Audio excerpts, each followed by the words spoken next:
Our campus must be dry. IU.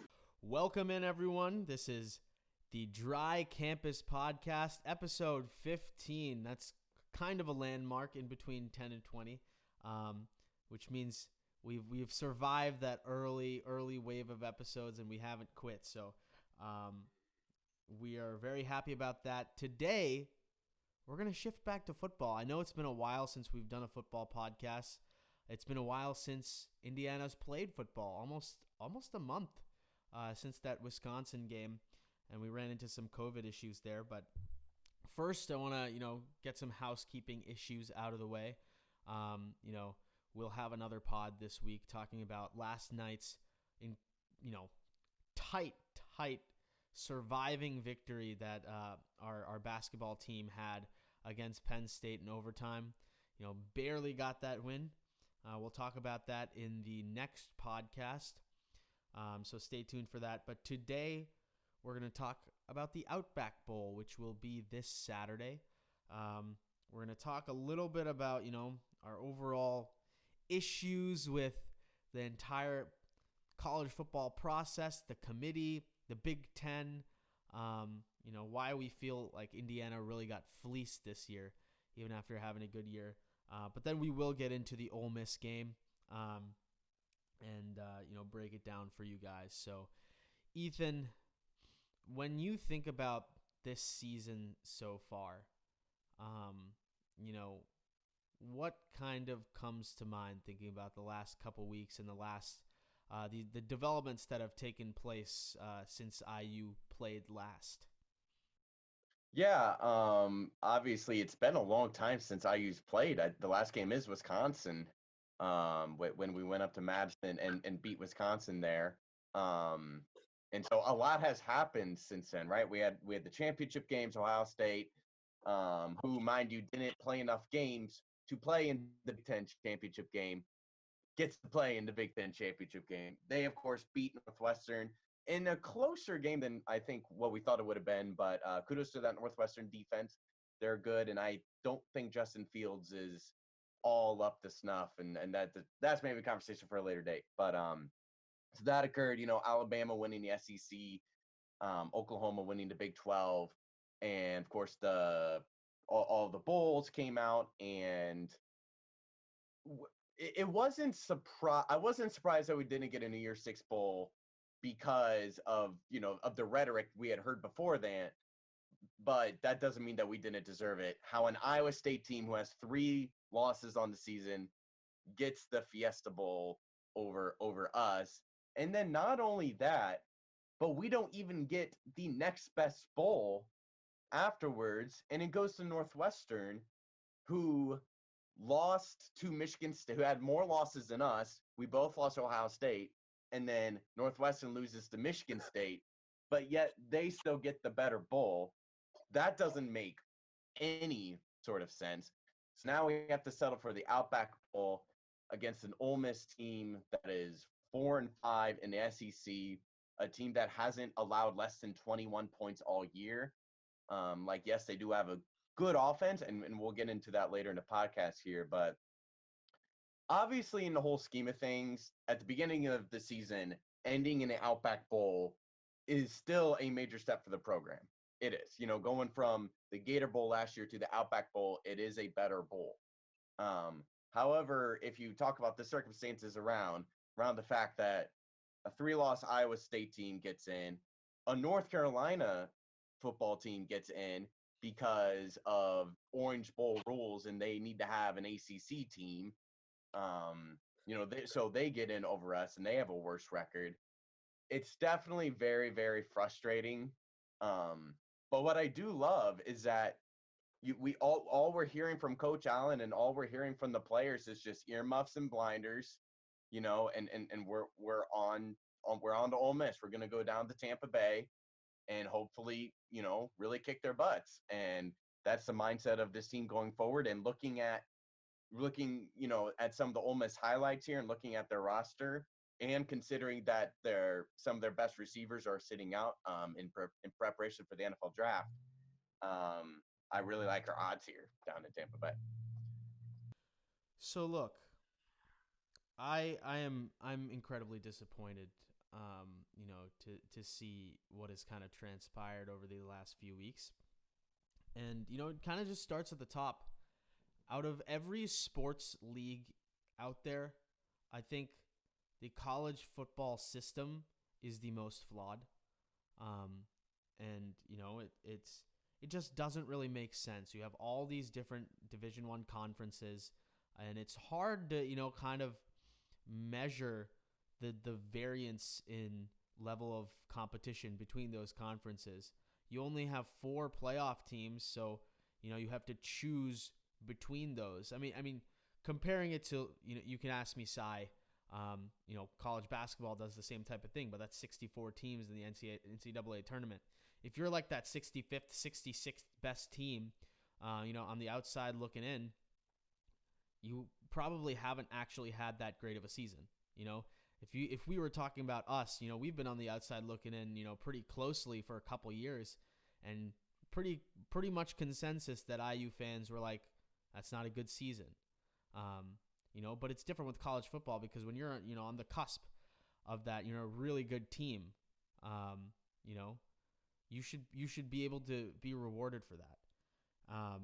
And it does not make sense that Indiana's used as a puppet for, Ohio State's a great team. Who have they played? Oh, Indiana. Oh, but Indiana's wins don't mean anything.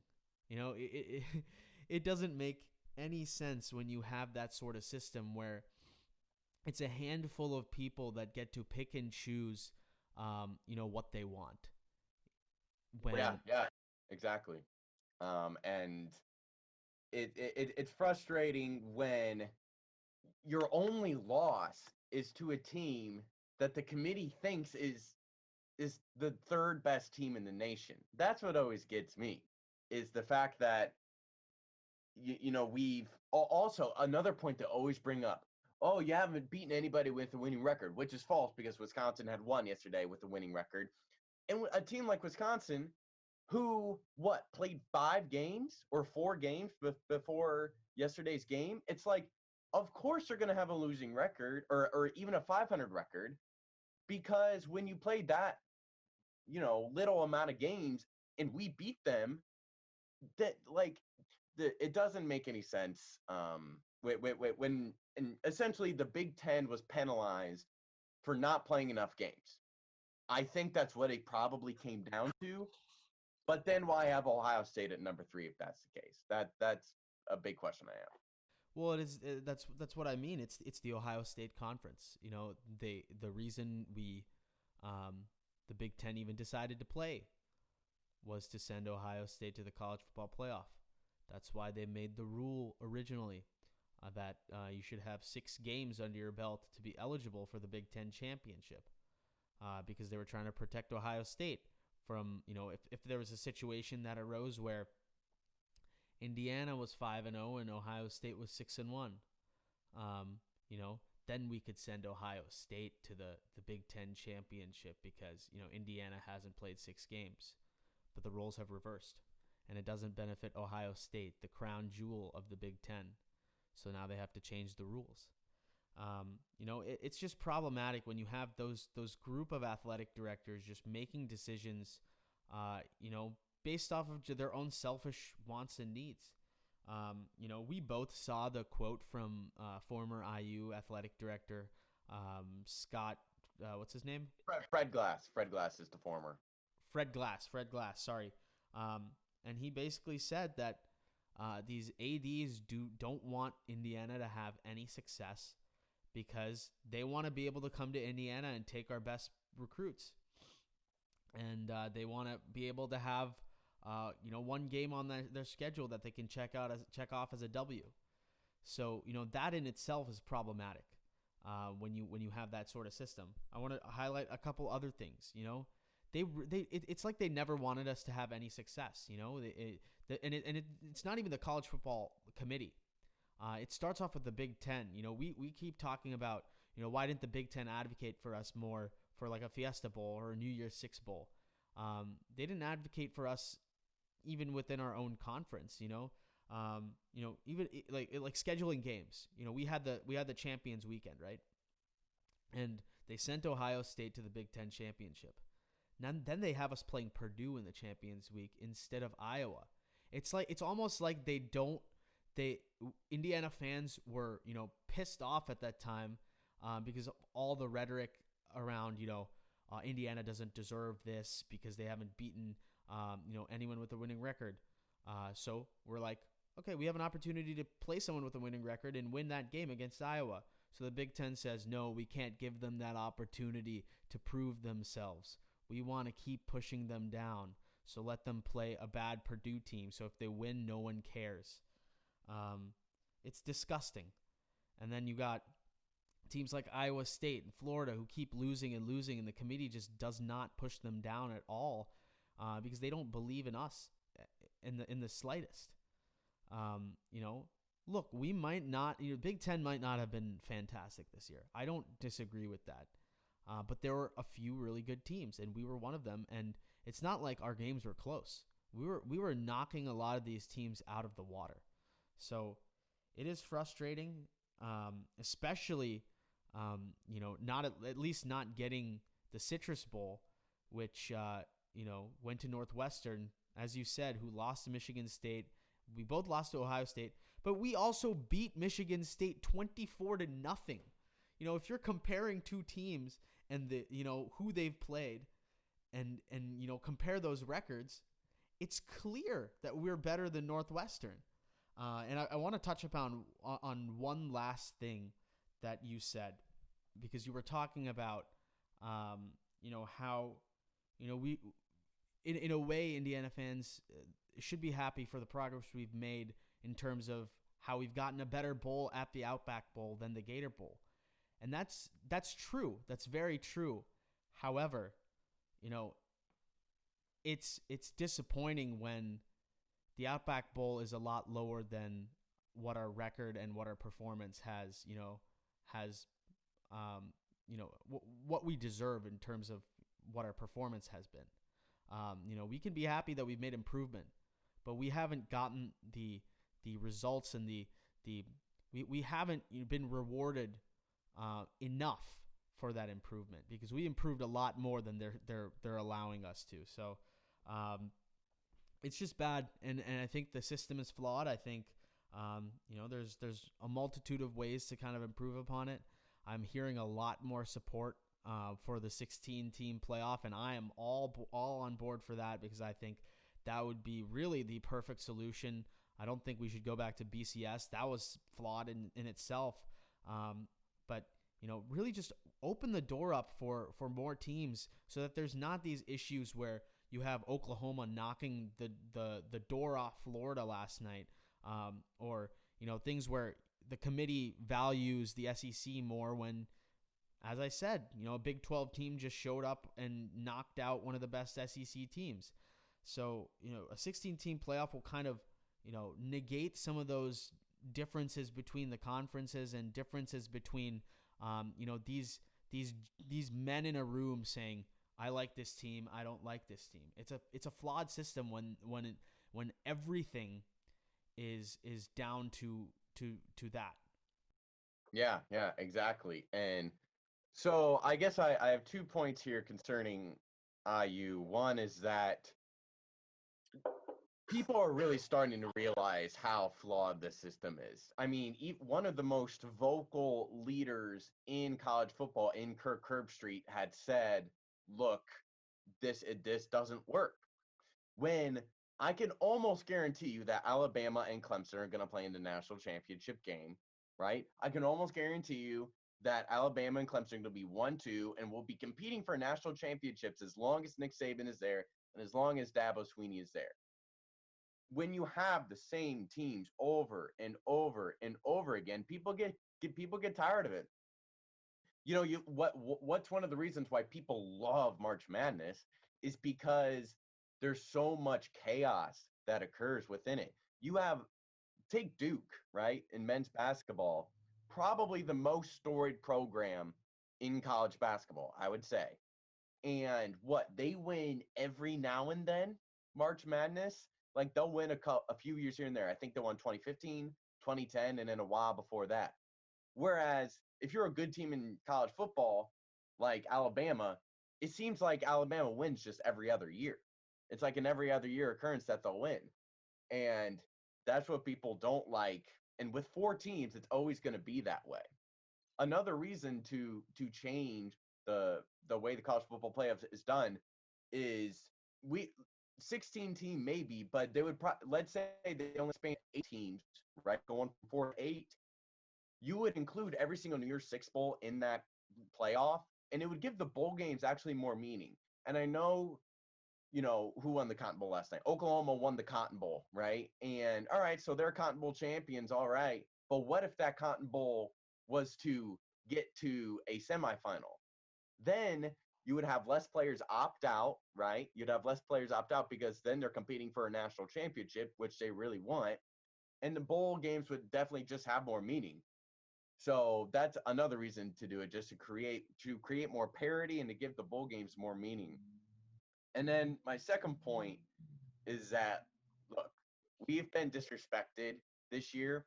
And even though I don't agree with the disrespect, I can sort of understand it because we've never been good.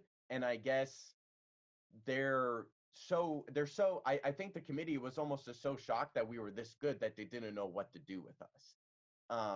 How you change the narrative is beating Ole Miss handily. That will ensure that this was no fluke, that we were able to nearly run the season, except for Ohio State, kill Ole Miss, and then next year stay good. You know, we can't fall down to 6-6 next year. Because then people would be like, oh, the last year was just a fluke. It was a bad Big Ten, and it was sort of a good team. So in a way, it's on us to keep winning and to keep that winning focus. And I do believe that this is a great team, and I do believe that we'll, I'm sure we'll have plenty of podcasts next year about all of next season. I'm very excited about that, but it does suck though. Ultimately, the fact that we've been this disrespected. There are 3 lost teams in playing in the New Year's Six Bowls, and also with the playoff. Again, we just have Alabama, Clemson, Ohio State, and this year Notre Dame gets the invite, right? And they'll probably get killed by Alabama. It's just the same thing every year. It's not. It just doesn't give the teams it doesn't give teams the respect that they deserve, like IU and others, even at Texas A&M. Texas A&M doesn't even have a shot to win the national championship. And what they had one loss. They kind of have the same argument as us. Is their one loss was against Alabama. So they had an argument there. Expanding the college football play, I think the 16.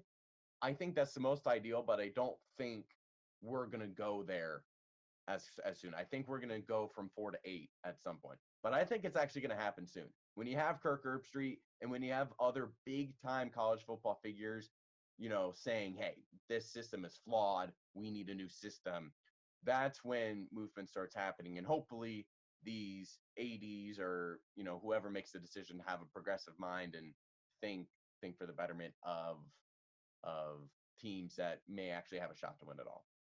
Yeah, well, from what we've seen thus far in recent history, a progressive mind and the CFP committee don't really go hand in hand. It took them so long to expand it to 4 teams, which is crazy in itself. But no, like you said, a lot of outspoken people within the college football community asking for an expanded playoff even further. I know Joel Klatt was, a proponent of the 16-team system as well. And I think, kind of what you talked about was important where, you have, all those New Year's Six Bowls in quarterfinals, semifinals. But then you could have 16 teams and have, the first round of those be, a bunch of other bowl games as well, which could be fun in itself where or home game or just home games too. home games, that could be an interesting idea too. But from what I was thinking, it's you have a clear hierarchy of bowls in that from that standpoint as well, where you can kind of say this bowl is clearly more valuable than this bowl, and this bowl is clearly more valuable than this bowl. So you can really determine what the hierarchy of teams are from that standpoint.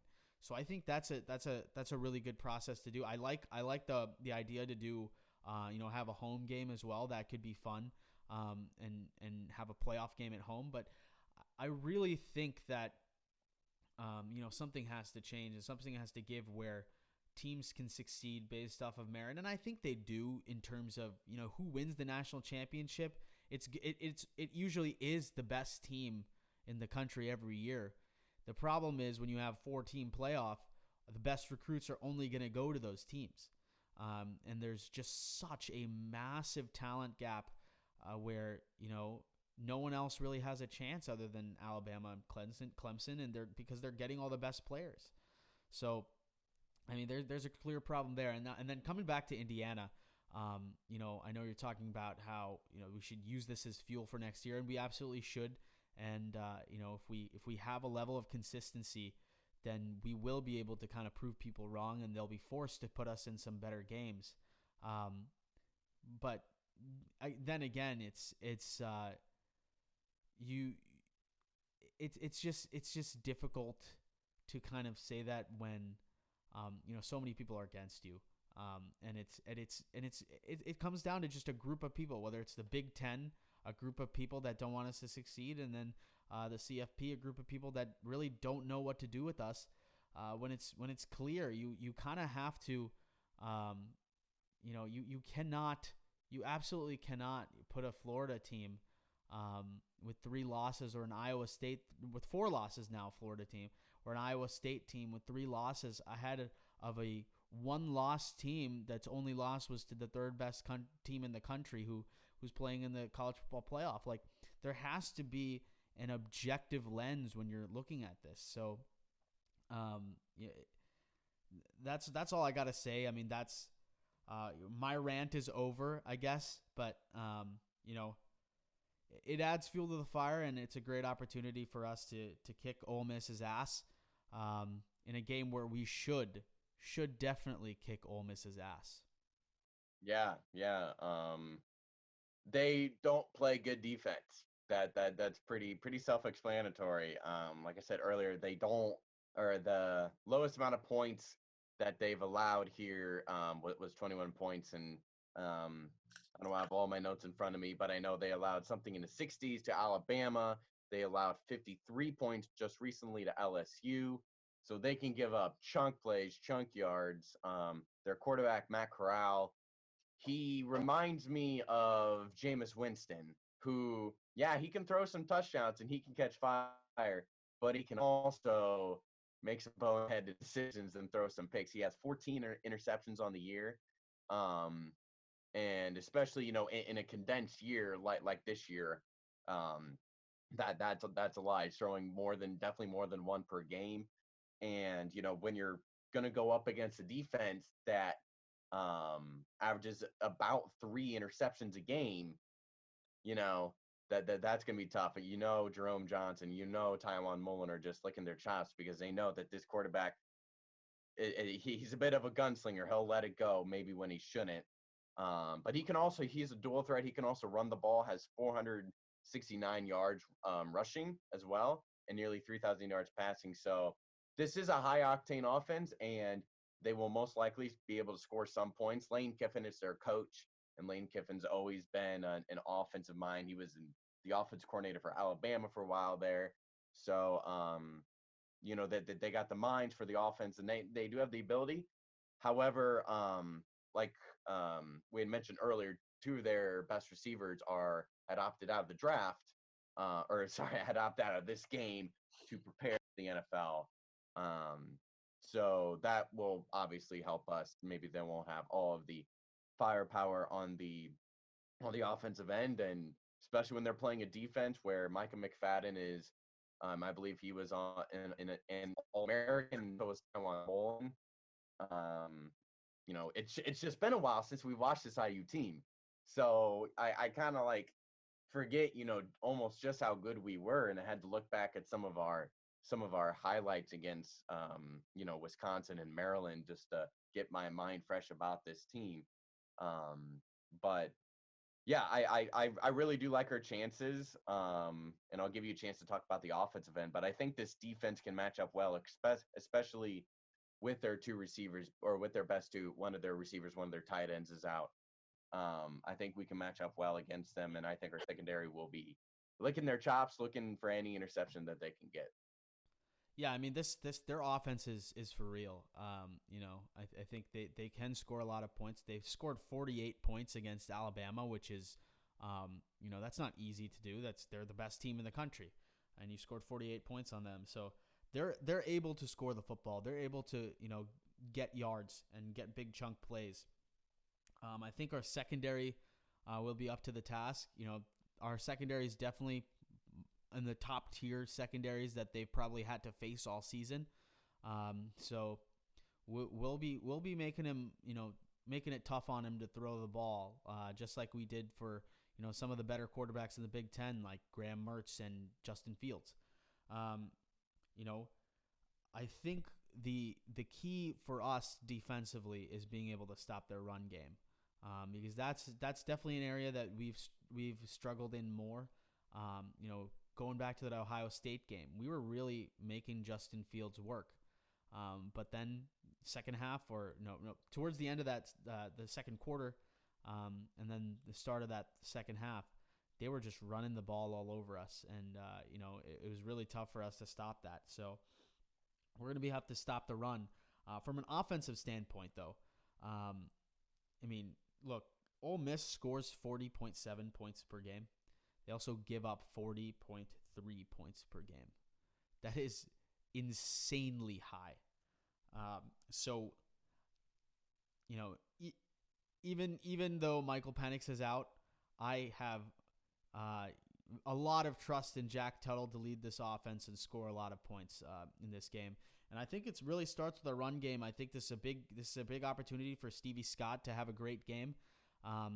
But then again, I think Jack Tuttle could get hot too, and get guys like Freifogel and Wap out in the open and make some big plays for us. So, I don't think there's really one way for us to win offensively, because this Ole Miss defense is just so bad. So I don't have like a worry about us scoring and us our offensive game at all. But the key for us is being able to kind of win those battles defensively and making sure we stop the run game, and then just let our secondary do their thing. Ole Miss is going to score.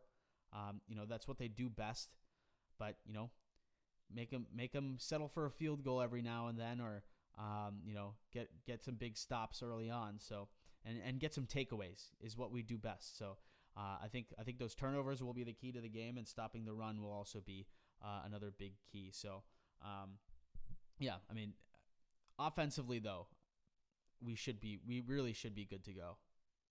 Yeah, and I like this type of matchup. I think, if you ask me which unit is overall better for us, I would say our defense. I think our defense has been more consistent all year.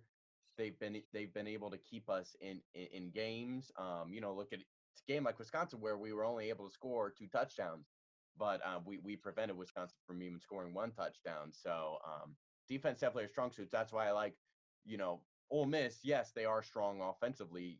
Got great players, and they got a great-minded head coach as well. However, I like our defense, and in terms of our offense, of course, I would rather have Penix. I would rather have Penix in a game where I know the other team has a really good offense, because Penix gives me a little bit more, comfort that we can score on a consistent basis. But we haven't seen much of Tuttle.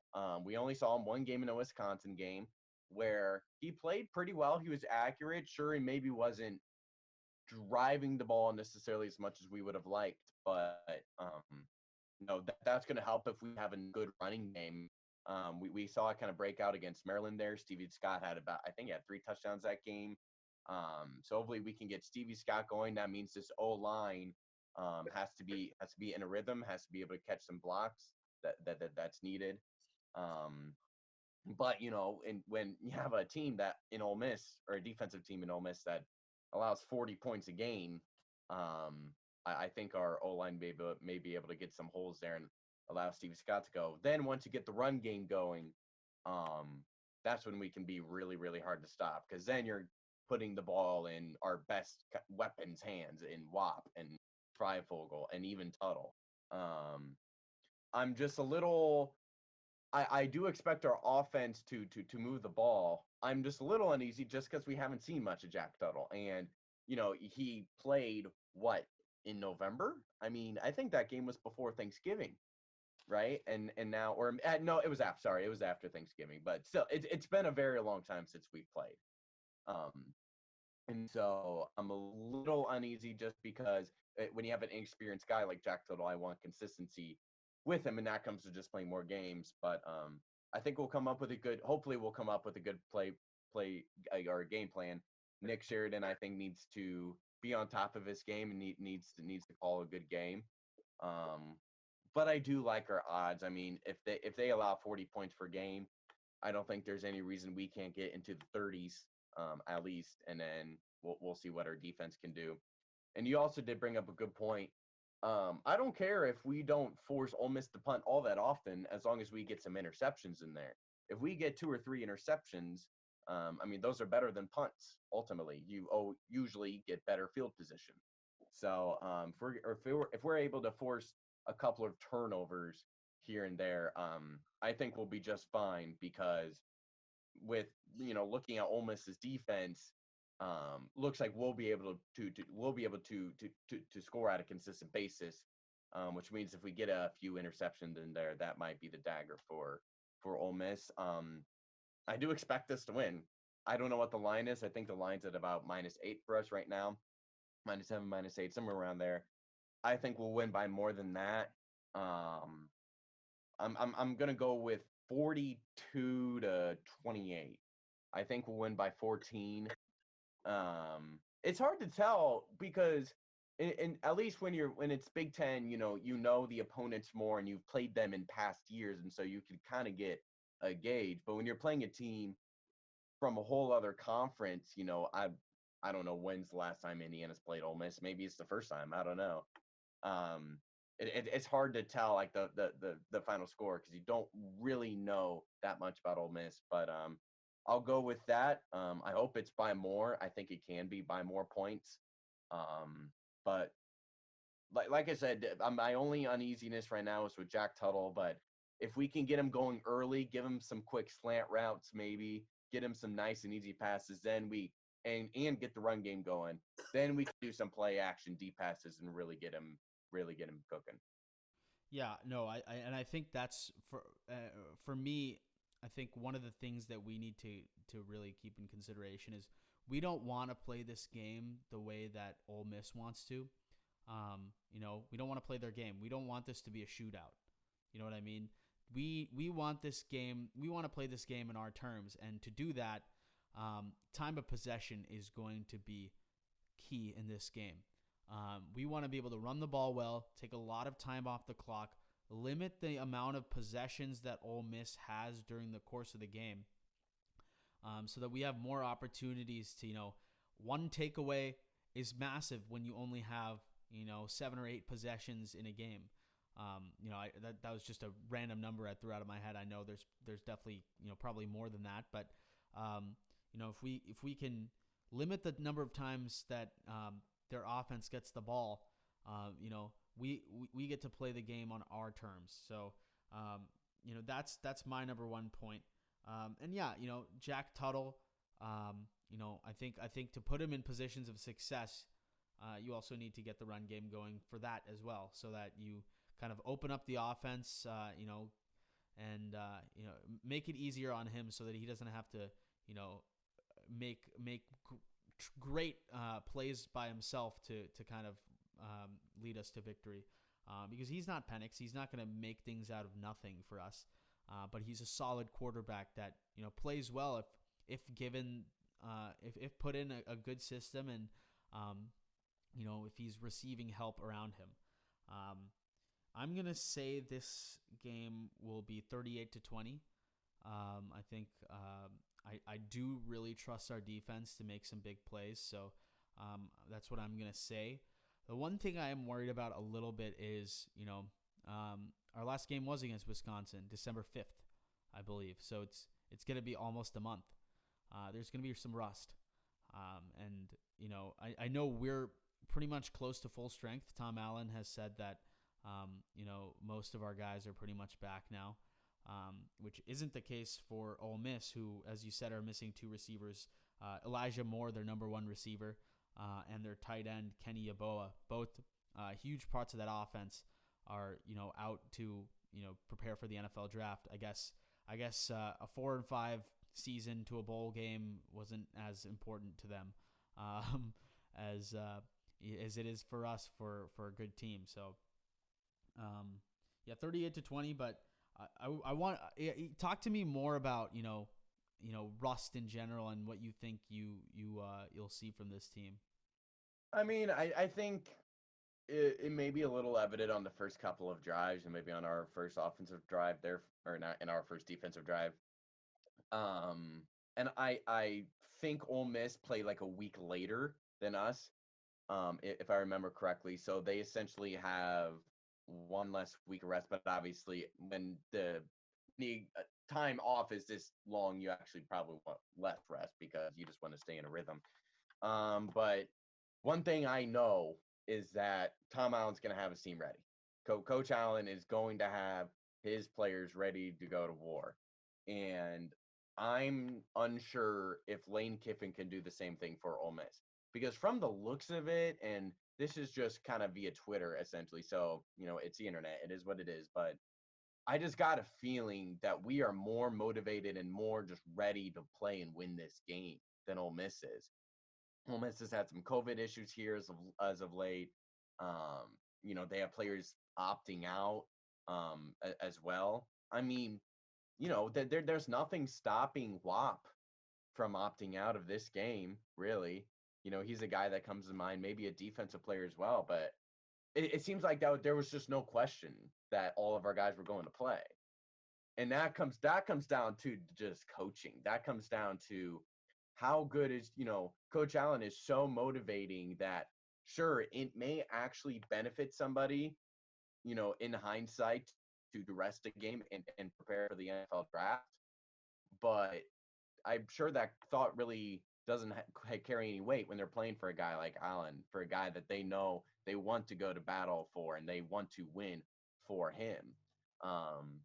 Considering if we win this game, it'll be our first bowl win in 20-some years. I don't know the specific number, but it's been a long time. We haven't been alive for an IU bowl win. Let's put it that way. And I'm about to graduate college, so that's how long it's been. And so I think there will be natural rest because we haven't played that long. But I think we have the edge in terms of motivation and just being ready to play. Quite frankly, we seem like we want the game more. And another thing, too, is that the Outback Bowl is in Tampa Bay, and Coach Allen really recruits hard in Tampa Bay. So I don't know how much you can do there, but at least, you can say to guys, hey, you can come home. If you come to IU, we get Florida Bowls now. We get to play bowl games in Florida, and you can possibly go home. That's a recruiting, tactic that's often used and can work on some recruits. So time to just take advantage of this weekend, go down there, hand it to them, and come back with the W. Yeah, Coach Allen has a lot of those connects down in Florida. I believe he also coached for Ole Miss for a little while as well as like an assistant coach. So that's kind of interesting as well to kind of see them play against each other in this bowl. A couple of things I wanted to say before we closed. Coastal Carolina's coach got Coach of the Year over Tom Allen. Allen got second place in votes, which, I mean, Coastal Carolina had a great season, surprising season. So, good for them. But we did it in a tougher conference, and We kind of came out of nowhere. We sucked for such a long time. So I still think that Tom Allen should have been Coach of the Year.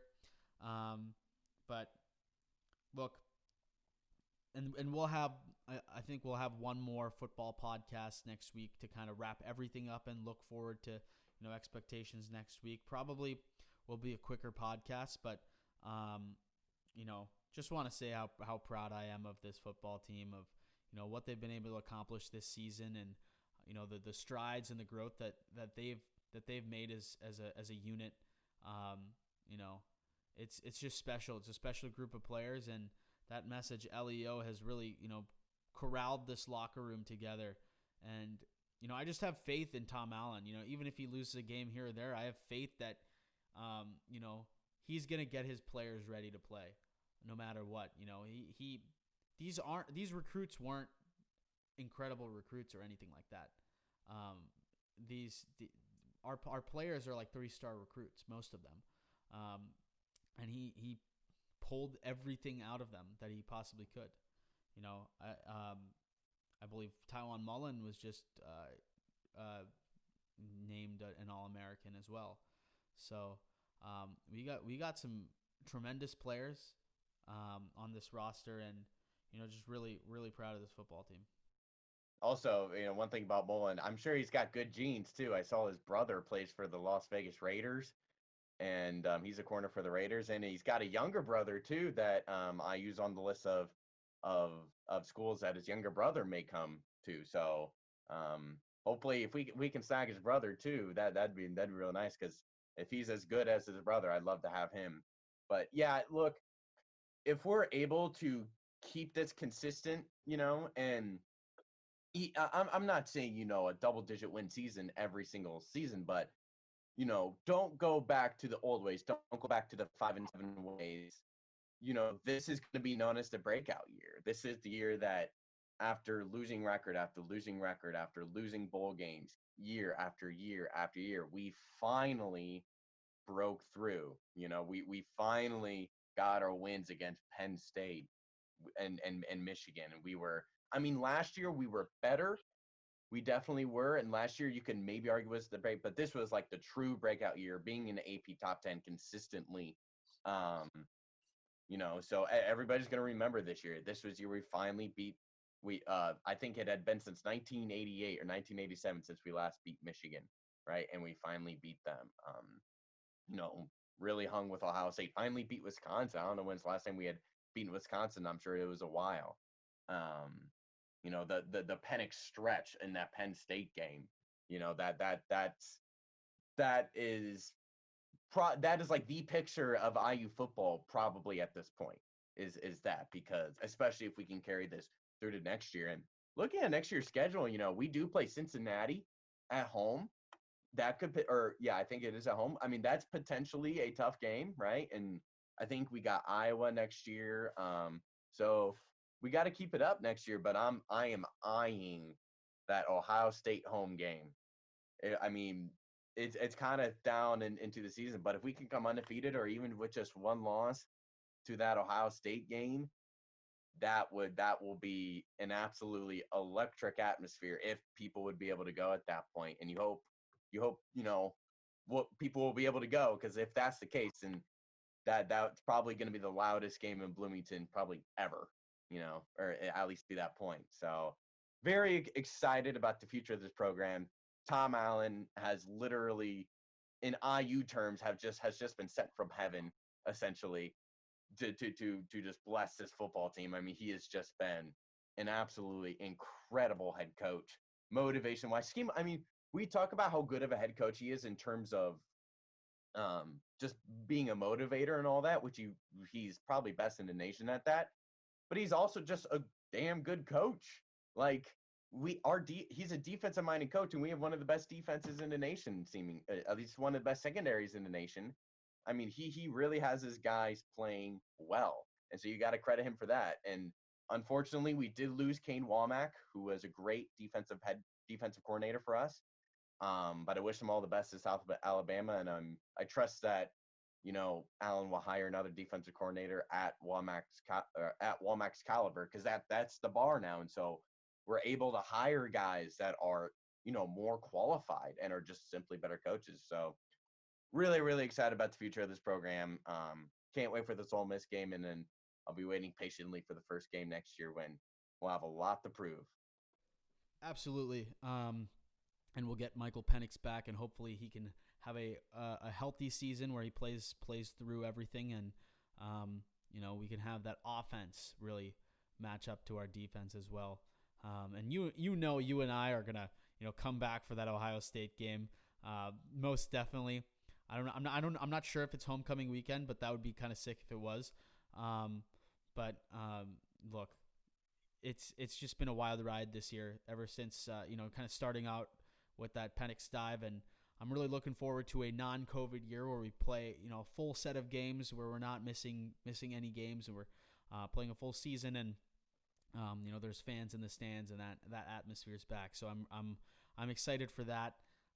But it's been great talking some football, and we're gonna really get into some basketball, and that's the different thing, Ethan, because through football season it seemed like every one of our podcasts were upbeat, positive, and I think we might be heading into territory where we might start getting a little more negative now that basketball season's coming around, but we'll get through that.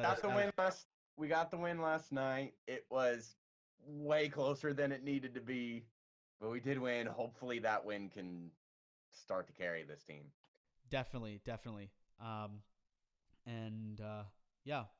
Hopefully we can do that, and hopefully we get the win this weekend at the Outback Bowl and bring Indiana its first bowl victory in I want to say 29 or 30 years, something along those lines. So, thank you guys so much for tuning in this week. We will be live tweeting the Outback Bowl. @PodDry is our Twitter. You can follow us on Instagram @DryCampusPod. I can't remember off the top of my head what else can they do? Subscribe to what is it? Dry Campus Pod on YouTube? It's just Dry Campus on YouTube. Dry Campus, so, yeah. It's just Dry Campus. And hit that subscribe button, and I don't know what we're at right now. Maybe we should set a goal. We give like our 50th subscriber like a gift or something. We're well below that.